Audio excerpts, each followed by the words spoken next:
बर्खास्त किए गए। गोरखपुर, मुरादाबाद, झांसी जिला अध्यक्ष बर्खास्त किए गए। तो एक बड़ी कार्रवाई यहां पर की गई है। एक बड़ी खबर अब तक पहुंचा रहे हैं आपको बता दें, यहां पर सपा के 11 जिला अध्यक्ष बर्खास्त कर दिए गए। गोरखपुर, मुरादाबाद और झांसी के जिला अध्यक्ष को बर्खास्त किया गया है। तो एक बड़ी खबर आप तक पहुंचा रहे हैं आपको बता दें, यहां पर सपा के 11 जिला अध्यक्षों को बर्खास्त किया गया। गोरखपुर, मुरादाबाद, झांसी के जिला अध्यक्षों को बर्खास्त किया गया है।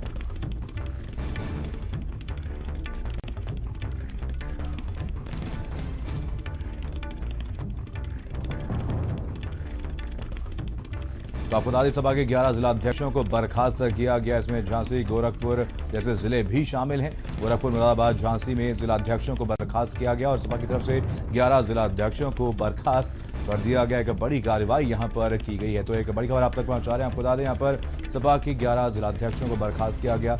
बलरामपुर, श्रावस्ती, भदोही जिलाध्यक्ष बर्खास्त किए गए। गोंडा, ललितपुर सपा जिलाध्यक्ष बर्खास्त किए गए। पंचायत चुनाव में लापरवाही पर यह एक्शन लिया गया है। तो कहीं ना कहीं एक बड़ी लापरवाही देखने को मिली थी, जिसके बाद 11 जिलाध्यक्षों को बर्खास्त कर दिया गया है और सपा की तरफ से एक बड़ी कार्रवाई यहां पर इन जिलों में की गई है। 11 जिलाध्यक्षों को बर्खास्त कर दिया गया। आपको बता दें, पंचायत चुनाव में एक बड़ी लापरवाही जिलाध्यक्षों की तरफ से की गई थी, जिसके बाद यह कार्रवाई की गई है। अखिलेश यादव ने एक बड़ा निर्देश दिया और सपा के 11 जिलाध्यक्ष बर्खास्त कर दिए गए हैं।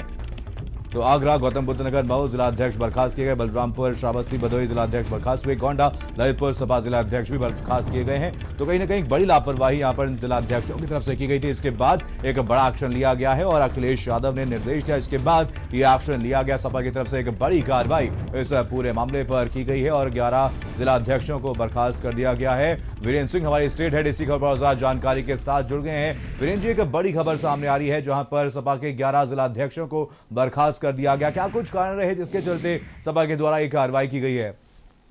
देखिए, आज पूरे प्रदेश में जिला पंचायत अध्यक्षों के नामांकन थे और जिस तरह से समाजवादी पार्टी की तैयारी थी, वहाँ पर कुछ जिला अध्यक्षों ने पूरे मन से काम नहीं किया और ऐसा लगा कि वो सत्ताधारी दल के दबाव में आ गए, जिसकी रिपोर्ट जब पार्टी हाईकमान को मिली है तो अखिलेश यादव ने उत्तर प्रदेश के 11 जिला अध्यक्षों को बर्खास्त कर दिया है। समाजवादी पार्टी के जो जिला अध्यक्ष थे, इसमें गोरखपुर जो मुख्यमंत्री का जिला है, मुरादाबाद, झांसी, आगरा, नोएडा, मऊ, बलरामपुर, श्रावस्ती, भदोही, गोंडा और ललितपुर, इन 11 जिलों में ज्यादातर जगहों पर भाजपा ने निर्विरोध प्रत्याशी जिता लिए हैं। बिल्कुल। तो ये सबसे बड़ी सत्ताधारी दल का देखिए प्रभाव होता है इन चुनावों में। हाँ। लेकिन विपक्षी दल एफर्ट करता भी नजर ना आए, इसको लेकर पूर्व मुख्यमंत्री अखिलेश यादव की नाराजगी है। हाँ। और अपने नेताओं को, जिन्होंने पार्टी लाइन के विपरीत जाकर सुस्ती दिखाई है, उन पर यह कार्रवाई की गई है। बिल्कुल जी, बिल्कुल। वीरेंद्र जी, कहीं ना कहीं बहुत बड़ी लापरवाही तो है ही, लेकिन आपसे जानना चाहेंगे क्या इस पूरे मामले पर और कुछ आरोप लगाए गए हैं सपा द्वारा बीजेपी के ऊपर? देखिए, सपाइयों का तो इतिहास रहा है कि वो टकराने में पीछे नहीं हटते और चुनाव ऐसे मौके होते हैं कि जब कार्यकर्ताओं, नेताओं को लाठी डंडा खाना पड़ता है। अब जिन जिला अध्यक्षों ने सत्ताधारी दल के सामने घुटने टेक दिए और उनका परफॉर्मेंस खराब रहा और जो पार्टी का अधिकृत प्रत्याशी था वो नामांकन नहीं कर पाया, तो ऐसे में इसकी गाज उन पर गिरनी जरूरी थी और आज अखिलेश यादव ने वही किया है। बिल्कुल। समाजवादी पार्टी हमेशा सड़कों पर लड़ने वाली पार्टी मानी जाती रही है, लाल टोपी उनका निशान है, लेकिन जब उनका प्रत्याशी नामांकन नहीं कर पाएगा और ये जिम्मेदारी जिला अध्यक्ष की थी, तो जिला अध्यक्षों की लापरवाही के चलते कई जगहों पर बीजेपी ने बढ़त ले ली, जिसका खामियाजा अब इन्हें भोगना पड़ा है। बिल्कुल। वीरेंद्र जी, आपको क्या लगता है, वाकई ये लापरवाही का मामला है या मिलीभगत का? देखिए, दोनों हो सकती है और पार्टी नेतृत्व को जो रिपोर्ट मिली होगी हाईकमान को, उसी आधार पर ये कार्रवाई हुई है।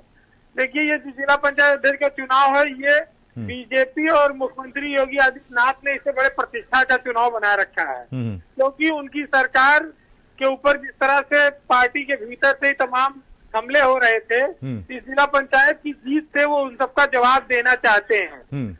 जबकि बीजेपी के उतने सदस्य जीते नहीं थे, अब अध्यक्ष बीजेपी को जिताना था, तो स्वाभाविक है कि वो ताकत का इस्तेमाल करेगी। जो सरकारी मशीनरी है उसका इस्तेमाल होता है। हाँ। अब समाजवादी पार्टी इस बात के लगातार आरोप लगाती रही। कल देखिए एटा में भी इसीलिए चुनाव आयोग को हस्तक्षेप करना पड़ा। बिल्कुल। प्रदेश के कई जिलों में आज सपा के जो प्रत्याशी थे उनको नामांकन नहीं करने दिया गया, कई लोगों को घर से नहीं निकलने दिया गया, मुकदमे लिखे गए। तो ये जो आज व्यवस्था देखने को मिली, तो ये 11 जिले ऐसे रहे जहां पर पार्टी की गतिविधियां एकदम शून्य रही। उन्होंने हथियार डाल दिए और इससे समाजवादी पार्टी की छवि खराब हुई। बिल्कुल। तो निश्चित इस पर कार्रवाई बनती थी और अखिलेश यादव ने कार्रवाई की है। बिल्कुल। वीरेंद्र जी, अगले साल 2022 में विधानसभा चुनाव होने वाले हैं। इससे पहले ये चुनाव हो रहा है और इसे कहीं ना कहीं सेमीफाइनल के तौर पर भी देखने को मिल रहा है। आपको क्या लगता है ये जो लापरवाही की गई है कितनी भारी पड़ सकती है आने वाले समय में? देखिए, ये जनता का चुनाव तो है नहीं, लेकिन क्योंकि ये सरकार के मनोबल का चुनाव है। बिल्कुल। योगी आदित्यनाथ की सरकार पिछले 2 महीनों से आलोचना का शिकार पार्टी के भीतर से काफी हुई और सिंहासन डावाडोल हुआ। इसी बीच ये चुनाव जो आया है, अगर इसमें सरकार पिछड़ जाती है जी, तो सारा खामियाजा, सारा ठीकरा उसके ऊपर फूटेगा। बिल्कुल। इस लिहाज से मुख्यमंत्री ने बहुत चौकन्ना होकर ये चुनाव लड़ा है और उनकी कोशिश है कि बीजेपी को 60 के ऊपर सीटें जिताई जाएं, क्योंकि जो विरोध के स्वर हैं इससे वो अपने आप थम जाएंगे, दब जाएंगे। तो बीजेपी की जो इंटरनल पॉलिटिक्स है उसको देखते हुए योगी आदित्यनाथ की सरकार ने इन चुनाव को जीतने के लिए पूरा जोर लगाया है और यही वजह है कि ये चुनाव बीजेपी ज्यादा जीत भी रही है।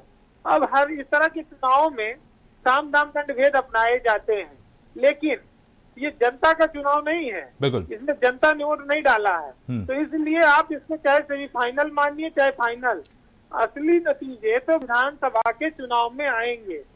बिल्कुल। तमाम जानकारी के लिए आपका बहुत बहुत धन्यवाद वीरेंद्र जी।